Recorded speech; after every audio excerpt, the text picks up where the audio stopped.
Namaskar. I am Hans Kumar Sharma, Assistant Professor, Faculty of Law and Governance, Jayoti Vidyapeeth Women's University.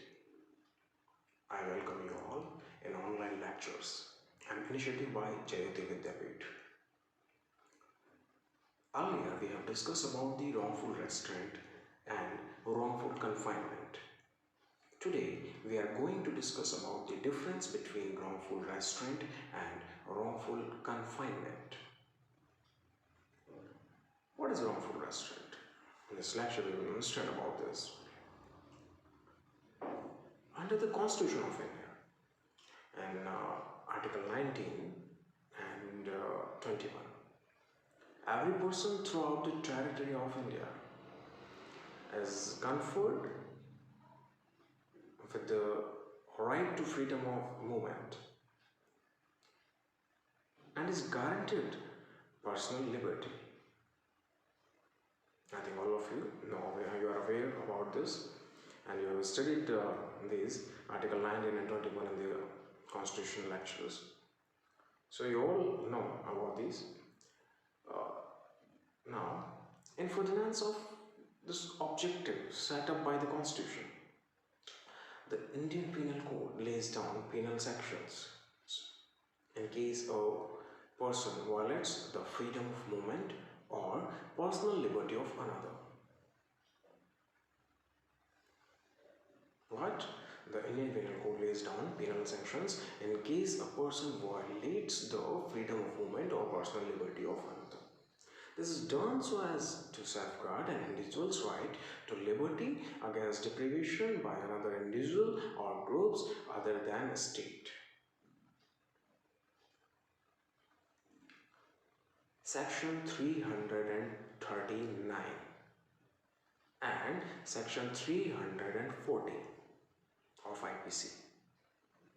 I repeat, Section 339 and 340 of the IPC define wrongful restraint and wrongful confinement.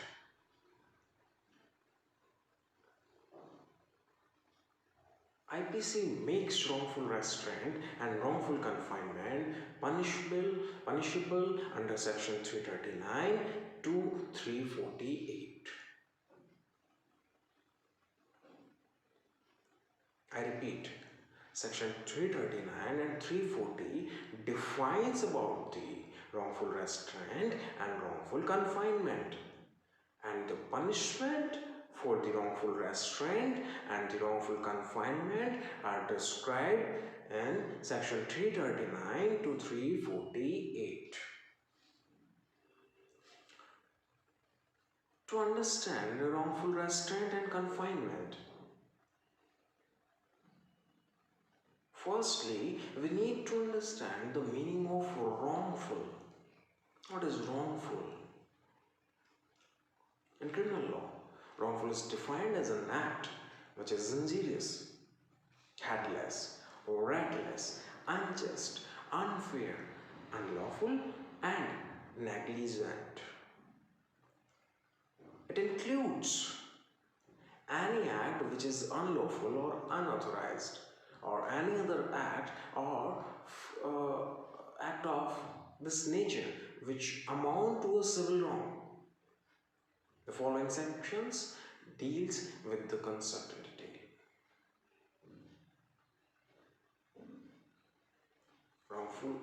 First we are going to discuss about the wrongful restraint. Definition of wrongful restraint. According to Section 339, what is the definition? Definition of wrongful restraint. Whoever voluntarily obstructs any person so as to prevent that person from proceeding in any direction in which that person has a right to proceed is said wrongfully to restrain that person.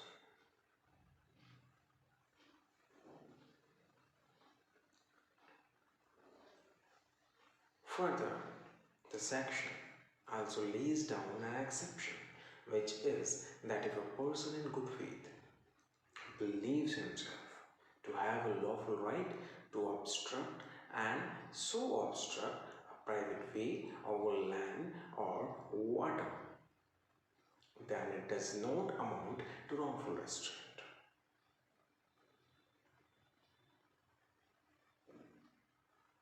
I repeat, if a person in good faith believes himself to have a lawful right to obstruct and so obstruct a private way over land or water, then it does not amount to wrongful restraint.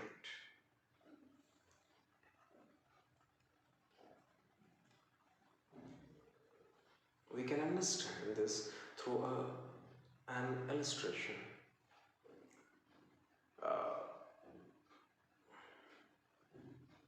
A is walking on a public road on which he has a right to pass. A is walking on a public road on which he has a right to pass.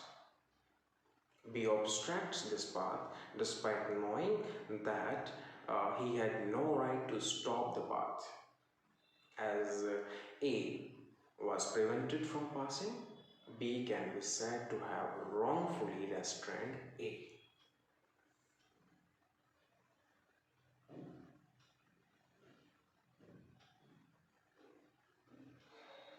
To establish the offense of wrongful restraint, the complainant must prove that there was an obstruction. The obstruction prevented the complainant from proceeding in any direction. The person or the complainant. So proceeding must have a right to proceed in the direction concerned.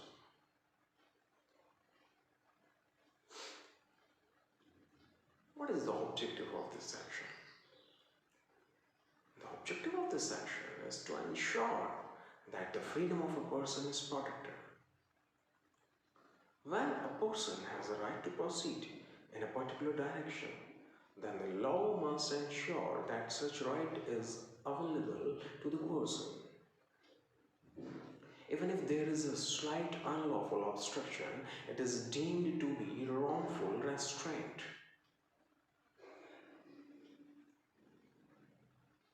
It is neither necessary that the obstruction caused must be physical, nor is the presence of the accused essential for the restraint to be wrongful under this section.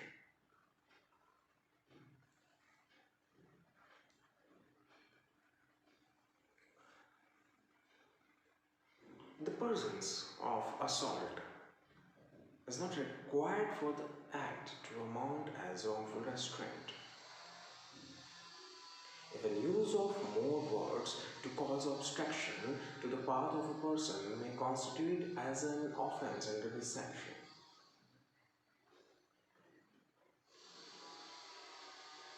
When a person obstructs another by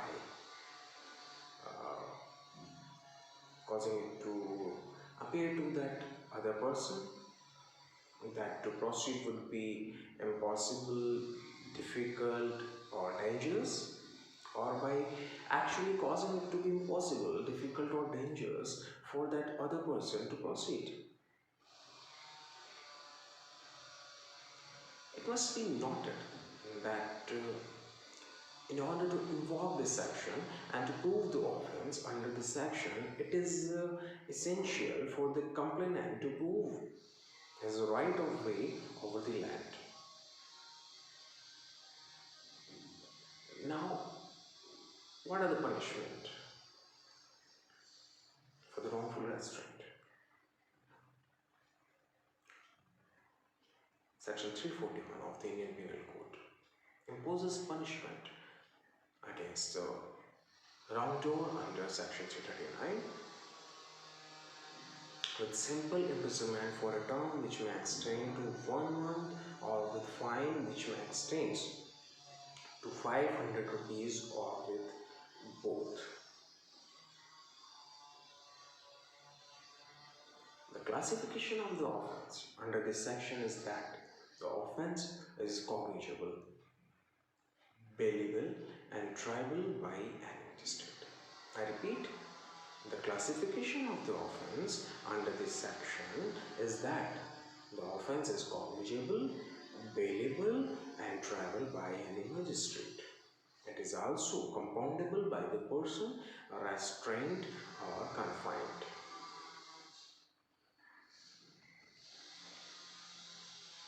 Now, we need to discuss about some cases regarding wrongful restraint. It will enhance our knowledge and make this section stable. Let's take a case.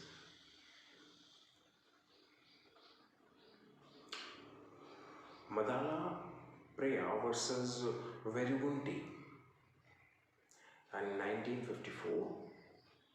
In this case, the facts were that the accused and the complainant jointly own a well, and so both of them were entitled to use the water of agriculture purpose.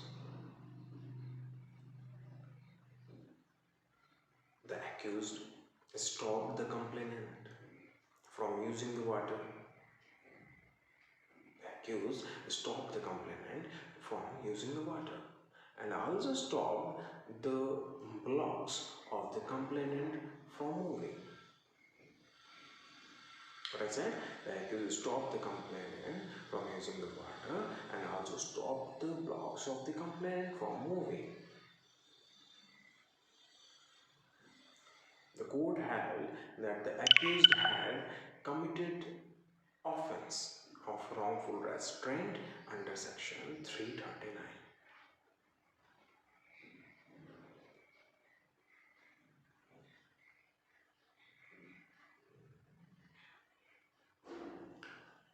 And another case, Shobharani versus the King, 1950. In this case, the landlord was accused of preventing his tenant, who was the tenant, from using the bathroom. By stopping the tenant from using something that he had the right to use, the landlord had committed a wrongful restraint under section 339.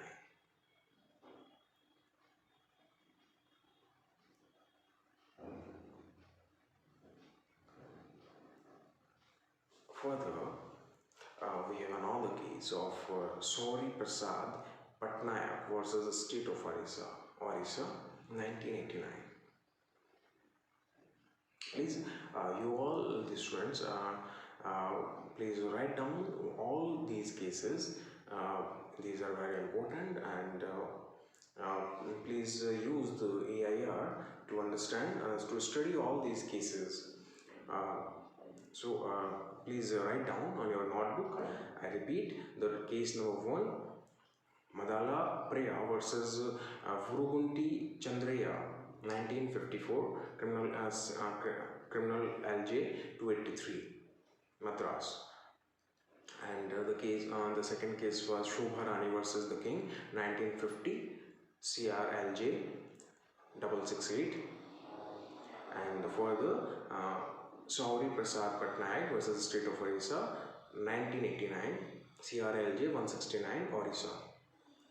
So in this case, Sauri Prasad Patnaik versus the state of Orissa, in this case, the accused was veterinary surgeon, who did not receive payments for several months. When his superior officer visited the office and started back to go, the accused stood in front of the jeep and raised protest for non-payment of his salary. In this case, the accused was a veterinary surgeon who did not receive payment for several months. When his superior officer visited the office and started back to go, the accused stood in front of the jeep and raised protest for non-payment of his salary. However, after his protest, he had given the way to jeep. The Orissa High Court held that the accused was not guilty of the offence of wrongful restraint. According to section 340 of the IPC, whoever wrongfully restrains any person in such a manner as to prevent that person from proceeding beyond certain circumscribing limits is said to have committed the offense of wrongful confinement.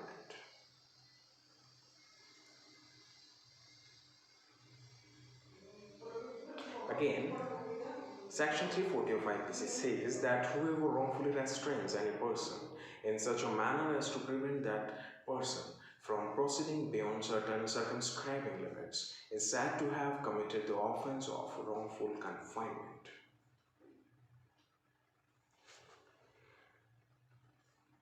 We can understand this through an illustration. Radhika causes Anamika to go within a walled space and locks Anamika, and Anamika is thus prevented from proceeding in any direction beyond the circumscribing line of the walls, and so Radhika has wrongfully confined Anamika.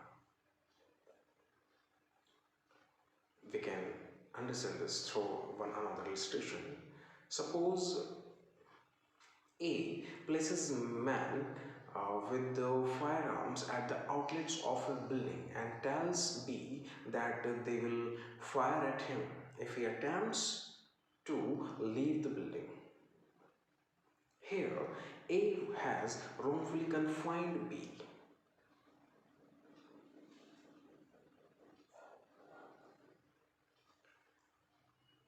What are the essential ingredients of the offense of wrongful confinement?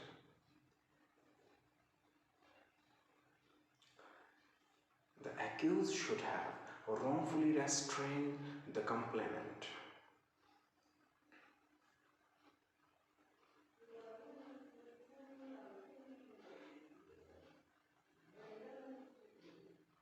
Such wrongful restraint was to prevent the complainant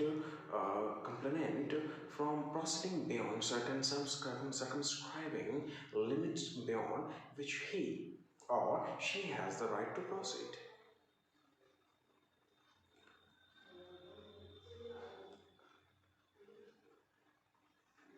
All ingredients of wrongful restraint must be present in confinement also. So, what are the punishment about the wrongful confinement? Section 342 of the Indian Penal Code states that whoever wrongfully confines any person shall be punished with imprisonment of either description for a term which may extend to 1 year or with fine which may extend to 1,000 rupees or with both. The classification of this offense is that it is cognizable, bailable and triable by any magistrate. Further, it is compoundable by the person confined with the permission of the court.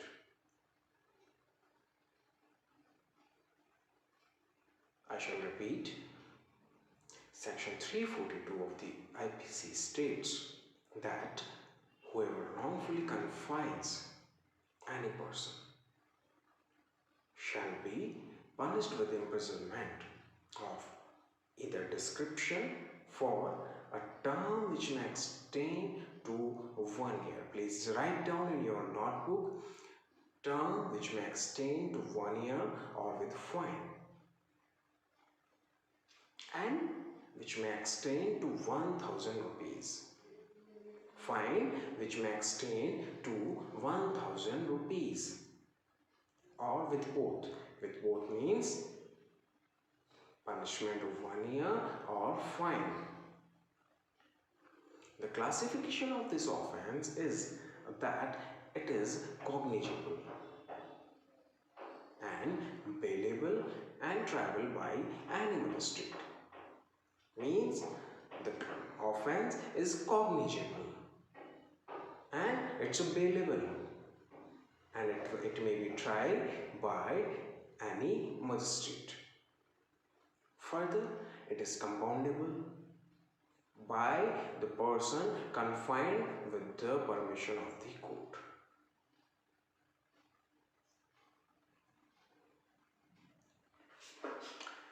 We can understand this through some cases also.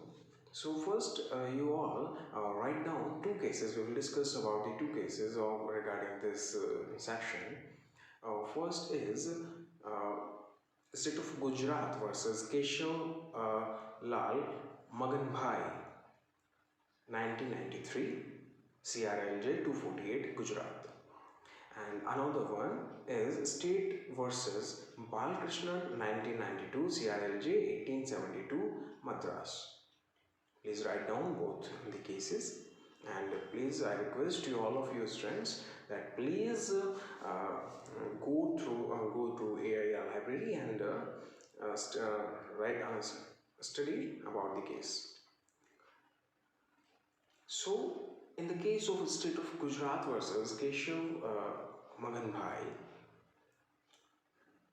it was discussed by the court that for a charge of wrongful confinement, for the charge of wrongful confinement, proof of actual physical restriction is not essential.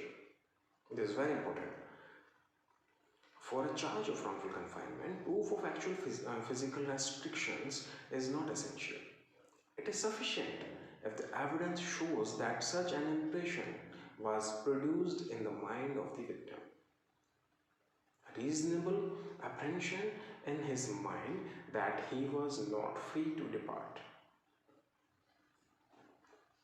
If the impression creates that the complainant would be forthwith seized or restrained if he attempts to escape. A reasonable apprehension of the use of the force rather than its actual use is sufficient and important.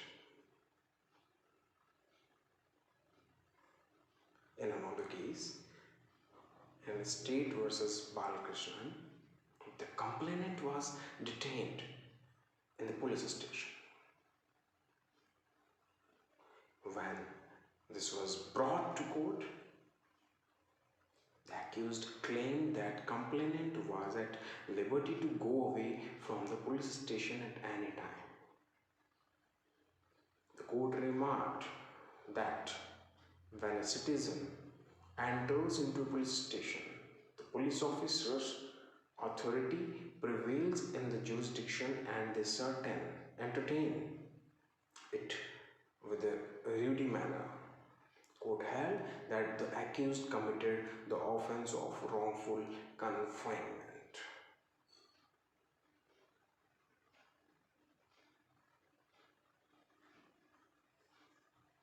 What are the various types of wrongful confinement?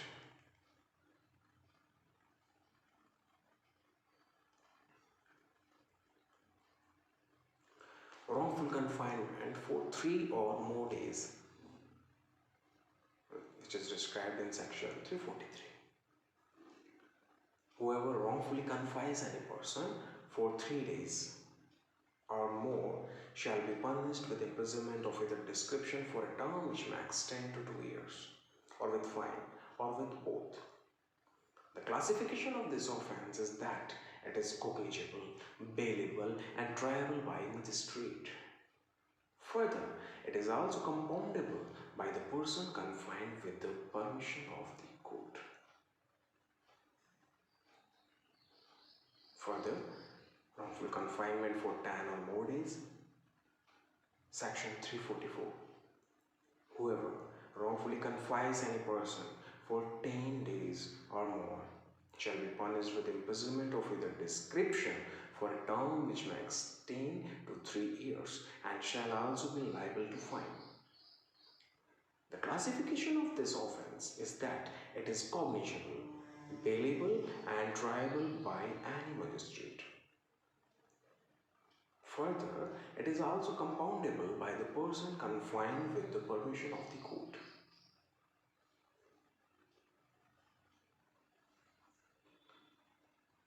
Further, wrongful confinement of person for whose liberation writ has been issued. Section 345. Whoever keeps any person in wrongful confinement, knowing that a writ for the liberation of that person has been duly issued, shall be punished with imprisonment of either description for a term which may extend to 2 years, in addition to any term of imprisonment to which he may be liable under any other section of this chapter. The classification of this offence is that it is cognizable, bailable, and triable by a magistrate of the first class. Further, this offence is non-compoundable. Wrongful confinement in secret. Section 346. Whoever wrongfully confines any person in such manner as to indicate an intention that the confinement of such person may not be known to any person entrusted in the person so confined, or to any public servant, or that the place of such confinement may not be known to or discovered by any such person or public servant, shall be punished with imprisonment of either description for a term which may extend to 2 years, in addition to any other punishment to which he may be liable for such wrongful confinement. The classification of this offence is that it is cognizable, bailable, and triable by magistrate of the first class. Further, it is also compoundable by the person confined with the permission of the court. Wrongful confinement to extort property or constraint to illegal act. See section 347. Whoever wrongfully confines any person for the purpose of extorting from the person confined or from any person interested in the person confined any property or valuable security, or of constraining the person confined or any person interested in such person to do anything illegal or to give any information which may facilitate the commission of any offence, shall be punished with imprisonment of either description for a term which may extend to 3 years, and shall also be liable to fine. The classification of this offence is that it is cognizable, bailable, and triable by any magistrate, for that it is non-compoundable.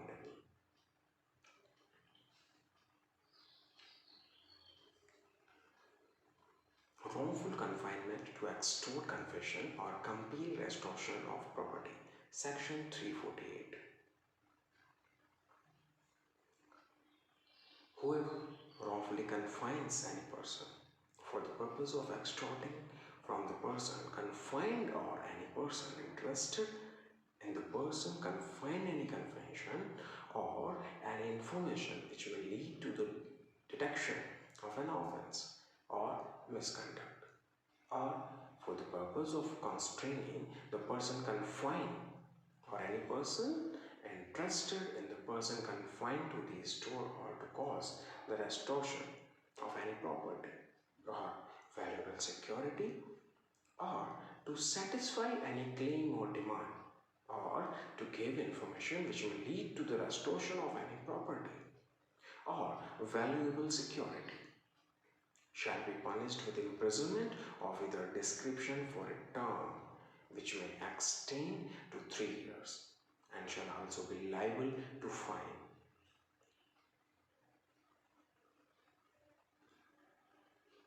The classification of this offence is that it is cognizable, bailable, and triable by any magistrate, and it is non-compoundable.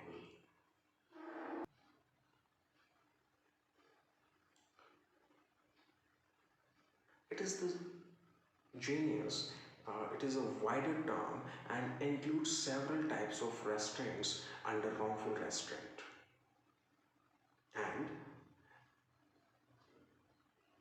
it is species of wrongful restraint, a type of wrongful restraint which is wrongful confinement.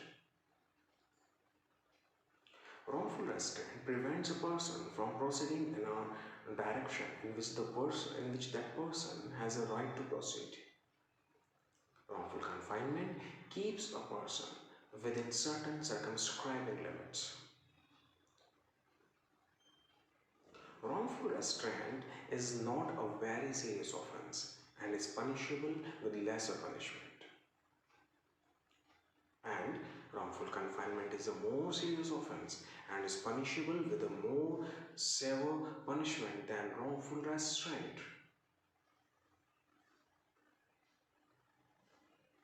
In the wrongful restraint, there is only a partial suspension of one's liberty, and in the wrongful confinement, there is total suspension of liberty beyond certain circumscribing limits. In the wrongful restraint, punishment is defined under section 341, which is imprisonment to 1 month or fine of rupees 500 or with both. And wrongful confinement's punishment is defined under section 342, which is imprisonment to 1 year or fine of rupees 1000 or with both. Thanks for watching. Namaskar.